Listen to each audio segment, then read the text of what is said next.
A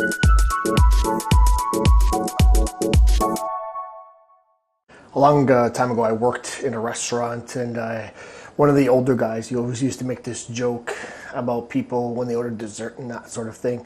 He'd always say, "A moment on the lips is a lifetime on the hips." And I guess it was funny at the time or something to laugh about. But then at this point, I think it underlines really some of our decision making.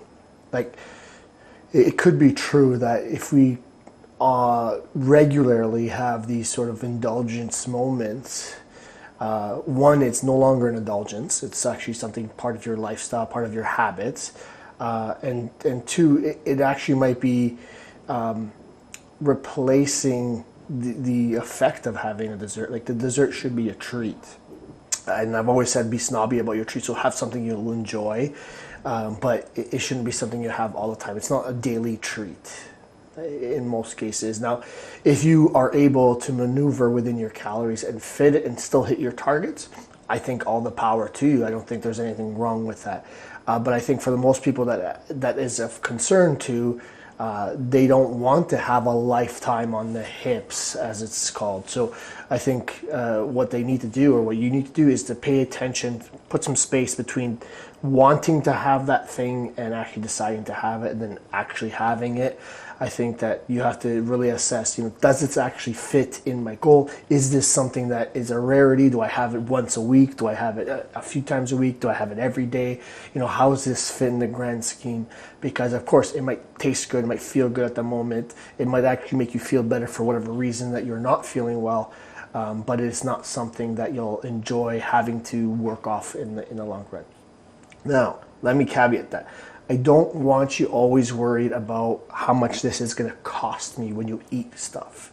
Of course, you need to be aware about what the calorie value of things are.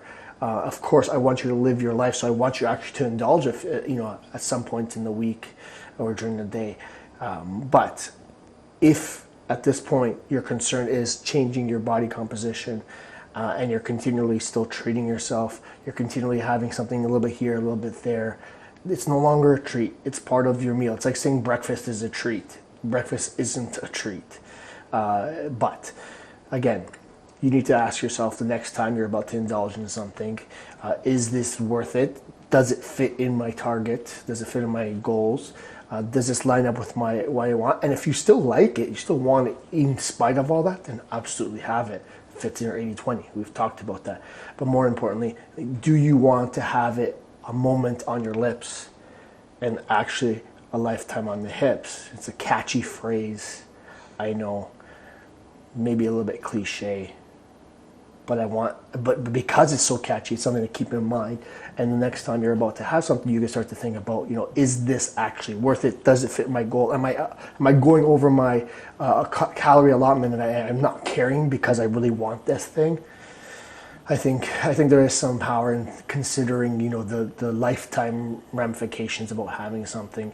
Even though it's not lifetime, it's a set of calories that you can create a negative balance to get rid of. But long-term approach, it's not a treat. If you're having it every day, is it worth that moment on your lips if it's something that you're going to have to deal with?